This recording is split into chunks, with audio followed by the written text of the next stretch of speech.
Alright, after waiting a couple of weeks, we finally have some news about Colin Sexton that I think is definitely going to make some Cavs fans happy. It's going to make a lot of Cavs fans mad, but then honestly, it's just going to make me happy because, Jesus Christ, I'm sick of talking about this situation, if I'm going to be honest. And I think a lot of you guys are kind of sick about hearing it, but we're all interested still. Like, even though we might be sick about it, we all still want to know what is going on with Colin Sexton, and we finally have a new update coming from Hayden Grove of Cleveland Plain Dealer. Now, I don't know what Cleveland Plain Dealer is. Apparently, it's a newspaper. I'm going to be completely honest. From an, Australian myself, that just sounds like some shady shit where you go to, you hear about people buying underground drugs or something from. But of course, we don't want to get into this and that. But I'm guessing they're a very awesome newspaper, and yeah, definitely don't want to ruin our future sponsorship. So we'll immediately cut that out. But when we talk about Hayden Grove from Cleveland Plain Dealer, shout out him. He actually says that the Cleveland Cavaliers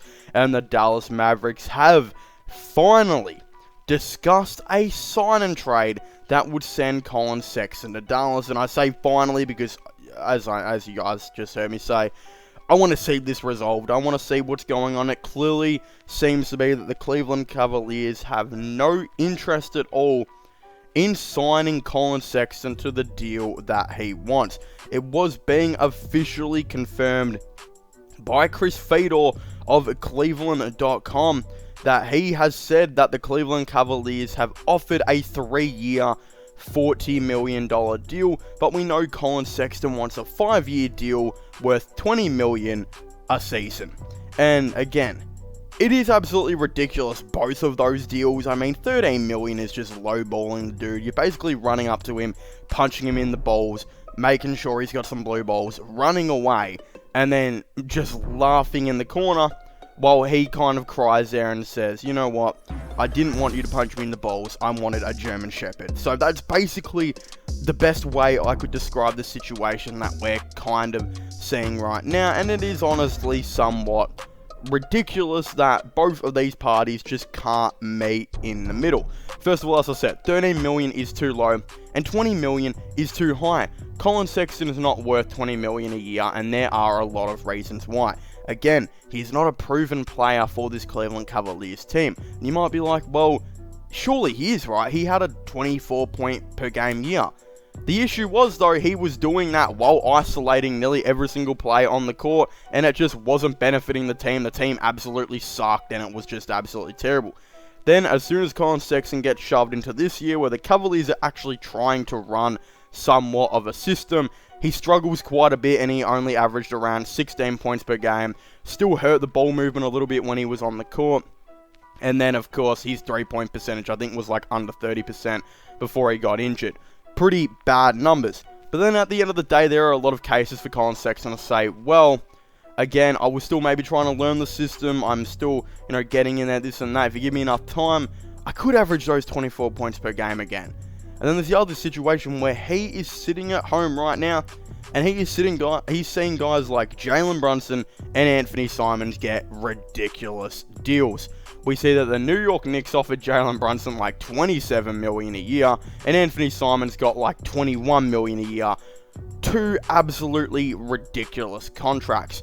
And Sexton's sitting there, and he's probably thinking, hold on a second, my best season when I was like 21 years old was better than any seasons those guys have had in the NBA. And then you say, well, fair enough, he's probably right. But at the end of the day, Kobe Altman is not the guy that's going to give in to what Colin Sexton wants and give him the big contract. He's not desperate like how the Knicks were really desperate to bring in a dude like Brunson, finally bring in a point guard. And he's not desperate like the Portland Trailblazers were to, at least retain some talent. No, I still feel like no teams are offering Colin Sexton $20 million a year. Same as if no teams were offering Jalen Brunson and Simons over $21 million a year. No teams were. Both of those teams kind of panicked into it, and it was a little bit of a dumb situation for both of them, and I think both teams know that by now. The Cavs are not panicked. They have all the time in the world. Who is offering Colin Sexton money right now? If you look at it right now, there are only two teams who have above, I think, $10 million in cap, and that's Indiana and the Spurs. And the Spurs seem like they want to tank. they really want to tank. And Indiana, they really want to see Tyrese, I think, play that one, and it just doesn't seem that they're interested at all. So then the Cavaliers don't need to rush into anything, because if they don't get a contract done with this guy, they have, the qualifying offer that's still sitting there on the table.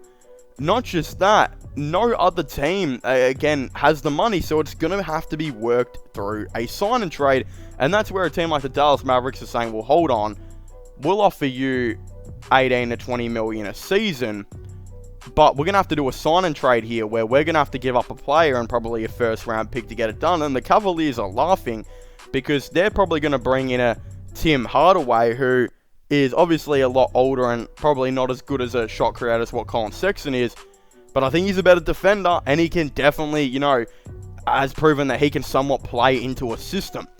Well, then you look at that, the Cavaliers are also like, oh, and we get a first round pick? Dope. Let's get this deal done. That's probably why the Cavaliers are kind of just sitting there and they're thinking, hold on a second, there's a lot that can really help us here.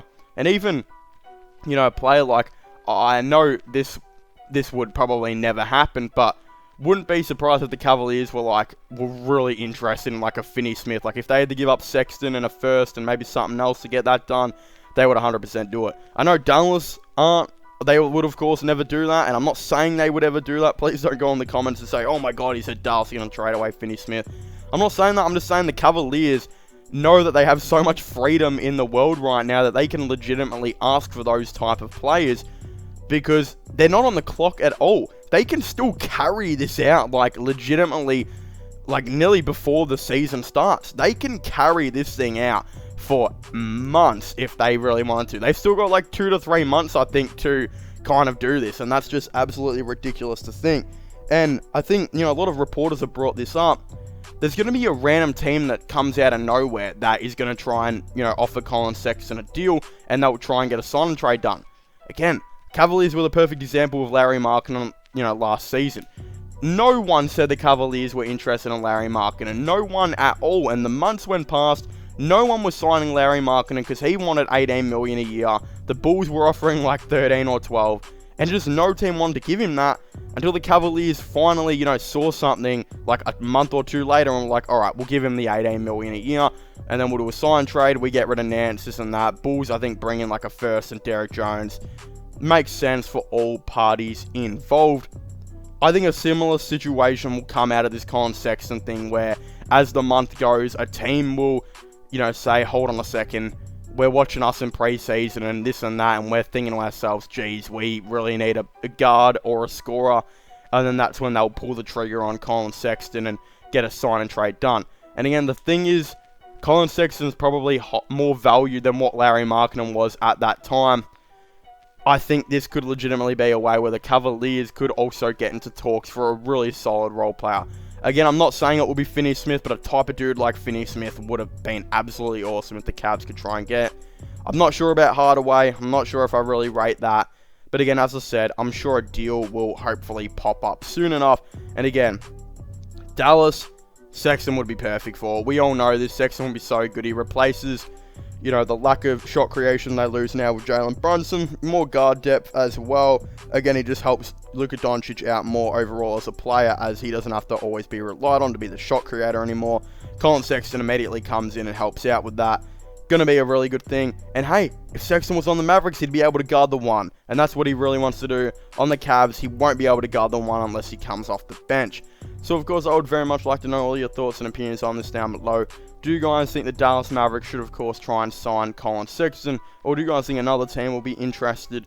This and that. Definitely let me know your thoughts and opinions. But as I was saying, please make sure to leave a like, subscribe, and comment. And I'll see you guys next time. Goodbye. Through the wastelands, through the highways, and